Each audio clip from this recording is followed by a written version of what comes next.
Today I've had a request from a lady that would like to know how to change the chain on a MS 180. So this is an MS 170 and exactly the same. The only difference is I've modified this with the chain adjuster on the outside of the case.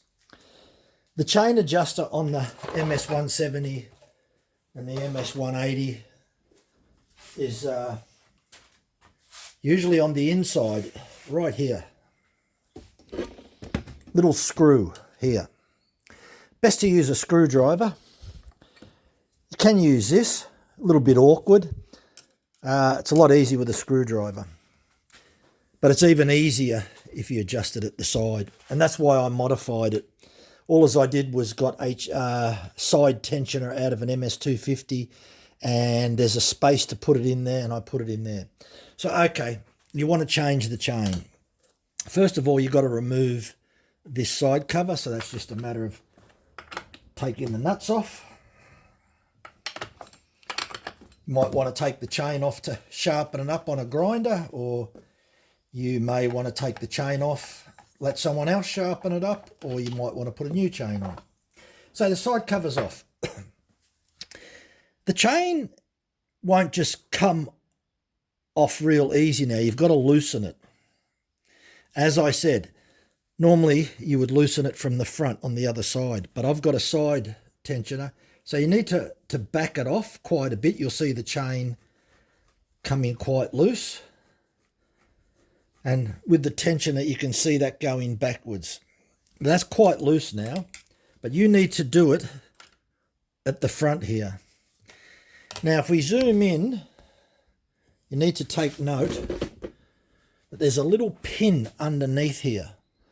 That little pin, as that moves forwards or backwards, that locates in the bar, and that makes the bar move forward. So look how easy that comes off. And that pin is located in that bar there. And we'll show you that. So that's that pin there. So as you adjust this up and down, this pin pushes the bar, and normally you would adjust it from the front here. On the MS 170 and the MS 180, it's normally adjusted at the front, but I put this new mechanism so that it could do it at the side. So once the chain is off the bar, you just put the chain on, make sure that the tooth is facing towards the front.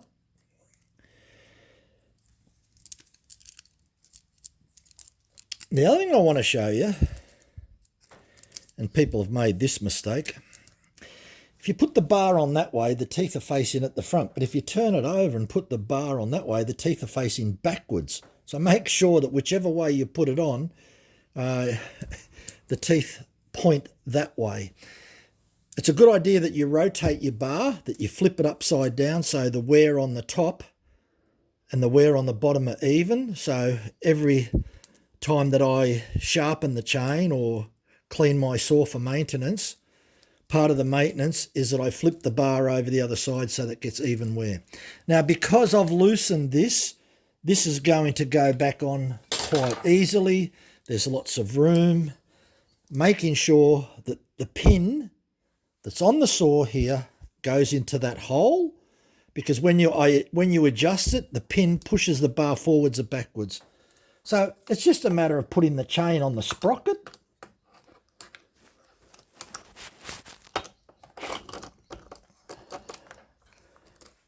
lining up that pin. There it is there. As you can see, hopefully you can see that. Pin is right underneath there. Let's see whether you can see that. That's the pin. Now, if I turn this clockwise, Now you can see the bar moving forwards.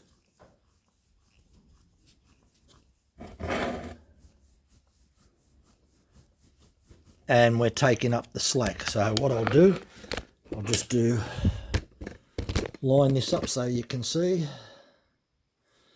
So there it is. I'll just tighten it up a little bit more. Now we put the cover back on. And we'll do the final adjustment.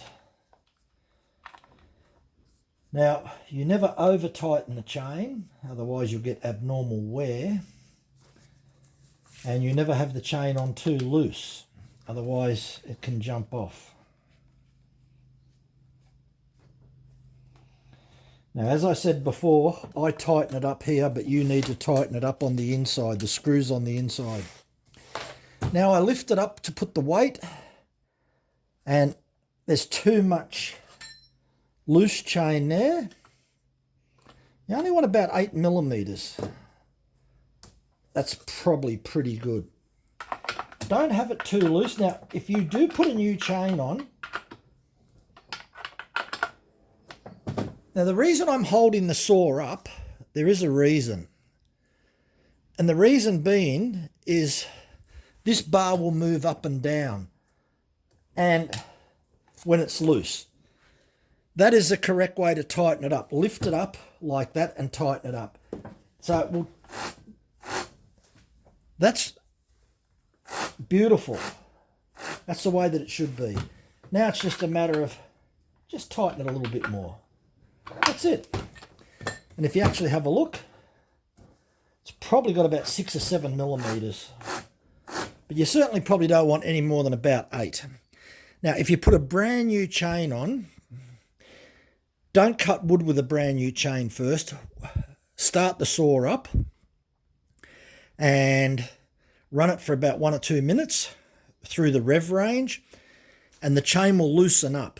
Then you'll have to readjust it again. So every time you get a brand new chain, you need to run the saw for about 1 minute or 2, rev it up, and all the linkages start to wear in. It comes a little bit loose, and then you'll have to loosen the nuts. So every time that you adjust the chain, because that's locked up in a position, you can't get the screwdriver and adjust it. You've got to loosen these off. And when you loosen them off, and you'll see, I'll show you. When you loosen this off like that, you'll be able to move the bar. You can see that movement like that. That bar moves up and down. When you tighten the bar, if you were to tighten the bar in that position, it's always tighter. So you make sure that it's that way, that the bar is pushed up. Some people will hold the bar up like that. That's another way you can do it. Hold it up and tighten it. Personally, I find that's a little bit awkward for me. I find it much better if I hold it like that. Just tilt the saw on an angle. That's it. Simple. Thanks for watching. Bye for now.